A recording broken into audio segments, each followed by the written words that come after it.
Yo, yo. So we're back. All right. This is the new one. Dan Millman's Peaceful Warrior, Wisdom of the Peaceful Warrior. I didn't read his original, what originally made him popular, um, but I did read about some of his background, and I've looked him up and watched his TED Talks, and he was former, you know, Olympian, Olympic gold medalist, Olympic Hall of Fame. He could do the rings like this and like hold them. Enough said. Um, so, yeah, back like we never left with the laws of spirit. It's like I never left. Hovey's home. It's like I never left. I had the global phone. You feel me? So we're here. The next chapter is the law of faith, trusting in spirit. Faith is our direct link to universal wisdom, reminding us that we know more than we have heard or read or studied, that we have only to look, listen, and trust the love and wisdom of the universal spirit working through us all. Doesn't that sound nice? Faith dares the soul to go further than it can see. That's by William Clark. Faith dares the soul to go farther than it can see. When I awoke, she was gone, and I had no idea whether she would return. I rose quickly, stepped outside, and looked for her, but I could find no sign, not even a footprint. As the minutes passed, doubts drifted like dark clouds across my mind. Did she really exist? Or was it all some kind of wondrous dream? No, of course, it had been real, and good, and true. Then, as I scanned the woods, I caught sight of her, standing in the quiet morning shadows next to 3 deer, a doe, and 2 fawns. In that moment, she seemed one of them, a deer in human form, and I felt like an outsider. They turned at the same time and saw me. The deer stepped into the deeper cover of the trees and disappeared as the sage approached me. "There's something I'd like to show you," she said, giving me a handful of the season's early blackberries. "The deer like them, but you may find them bitter." She was right. Still, they satisfied my hunger and filled me with a sense of lightness and vitality. Then we were off on a morning hike, stopping only to drink with cupped hands from a small waterfall. I followed her, stride for stride, into a small grassy knoll where there grew a colorful field of flowers, reds, yellows, and dazzling blues.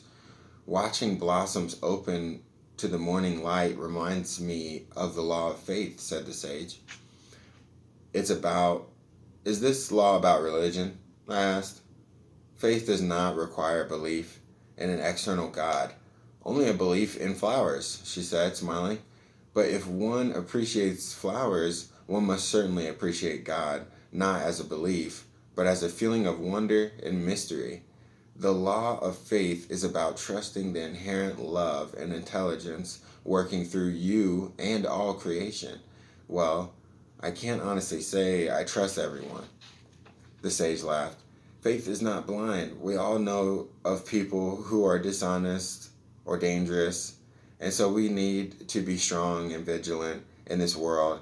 That's why an Arab sage once offered the reminder, 'Trust in Allah, but tie your camel.'"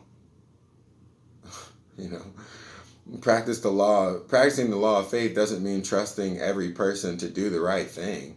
It has a higher, more transcendent meaning.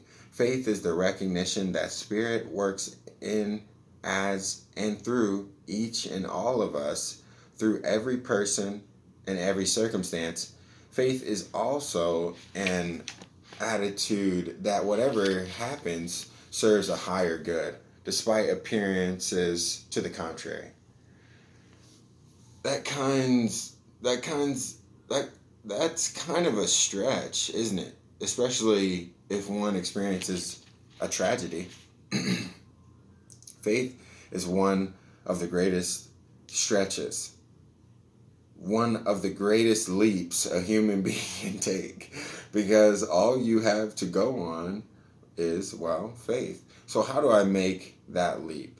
The sage sat down, settling like a leaf on the grassy slope, and asked me, what if you suddenly knew with certainty that a higher intelligence was working through you and everyone else for the highest good of humanity? That there is indeed a purpose for every pleasure and hardship.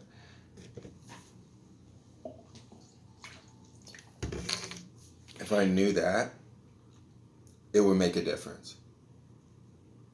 The law of faith doesn't require you to believe this, traveler, but it guides you to live your life as if this were true. In other words, on faith. Yeah, on faith. Traveler, but it guides you to live your life as if this were true. In other words, on faith. And as you live in the light of this law, it will transform your perception and experience of the world. You'll begin to see every difficulty as a test in order to instruct you. You'll find lessons and opportunities in every challenge. Are you suggesting that I value faith over reason? She laughed, apparently finding my comment amusing. Faith is not the opposite of reason. Applying the law of faith is one of the most practical, reasonable, constructive things you can do to live an inspired life. You know, you're suggesting now that I value faith over reason? No, that's why she just said, trust in Allah, but tie your camel. You know what I'm saying? Because that's reasonable. Like, don't, you know what I'm saying? Like, there's, I'm not going to get into it.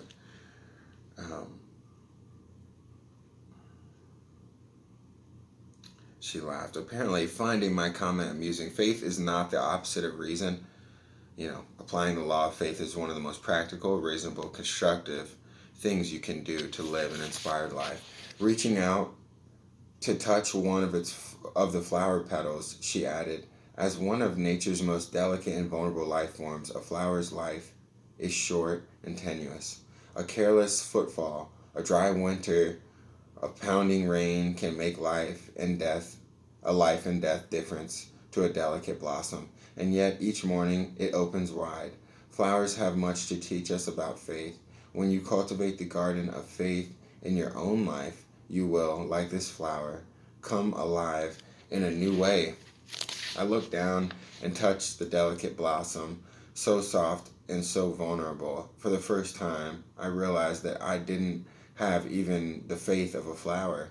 The sage's next words responded precisely to my innermost feelings. Faith is not a commodity that you own or possess, she said. It's the divine order that pervades all things, the light behind your eyes, the loving and mysterious intelligence that emanates from the center of creation. How can I experience that kind of faith in my everyday life? I asked.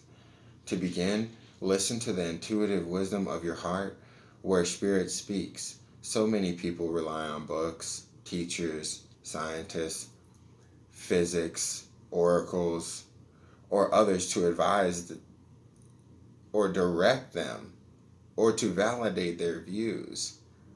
But aren't I relying on your advice and direction? A light drizzle began to fall, turning to a downpour.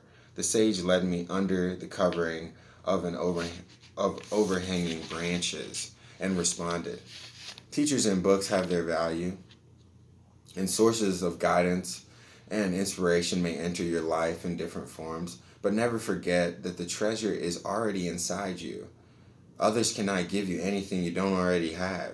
They can only provide keys to your own inner wealth. So listen well to those who speak from experience and embrace wisdom where you find it, but always weigh external guidance against the wisdom of your own heart. There are times I trusted myself, made a decision, and been wrong. you may choose one path over another, then meet with great hardship and difficulty as a result of that decision. Does that necessarily mean it was the wrong choice in terms of your highest good and learning? Well, no, I guess not. Faith is assuming that you always make the right choice. I love to have that much faith in myself. Self-trust, she offered, develops naturally from your own direct experience. You learn to trust your body's instincts, your heart's intuition, and your mind's ability to access universal intelligence. As a light sprinkle of rain cooled my forehead, the sage pointed to water pouring out of a crack in a nearby rock, forming a waterfall that splashed onto the boulders below. Do you see how the water appears to pour out of the rocks? She asked. Yet you know that the water comes not from the rocks, but through them, that the water source is above. Like water, higher wisdom doesn't come as much from your brain as through it. You aren't a vessel to be filled with facts. You're more like a radio receiver attuned to the universal intelligence operating throughout creation. All you have to do is listen and trust. I wish I were as certain of that as you, I said. The sage smiled again. Faith means living with uncertainty, traveler, feeling your way through life, letting your heart guide you like a lantern in the dark. There's no absolute security except in absolute faith. This doesn't mean that all circumstances will go your way or that divine justice is operating every time you injure or heal yourself. All sorts of events, both beautiful and terrible, can happen in this world. Our small mind cannot always see the bigger picture or know what is for our highest good. So despite the confusion and insecurity of life, when you can learn to live on faith, like the flower, trusting spirit working accordingly to a higher will beyond the reach of your mind, you'll see spirit operating everywhere, in everyone, and everything. For several minutes, as we hiked over a raise and down a curving trail, my mind rested in silence until finally another question arose. When I'm able to access such inner wisdom, will I be guided like you and avoid making so many mistakes? She laughed. A few weeks ago, I tripped and fell halfway down the hill. Really? Really. But while I was lying there, I found a beautiful stone I would have missed had I not fallen. So you see, faith is not about being infallible and always having everything go your way. Faith involves the willingness to stretch yourself, make mistakes, and learn from them in other words, to trust the process of your life. The more you trust spirit in this way, the more you will work with it directly as a living force in your life. The sage finished speaking. The rain stopped. Stepping out from under some trees into the warm sunlight, I felt an extraordinary sense of calm and well-being. In that moment, I knew that despite challenges and tests confronting humanity, our world was in the hands of spirit, unfolding like a flower toward the light. Yep, that's the law of faith. The next one is the law of expectation, expanding our reality. You know what I'm saying? We'll get that one in.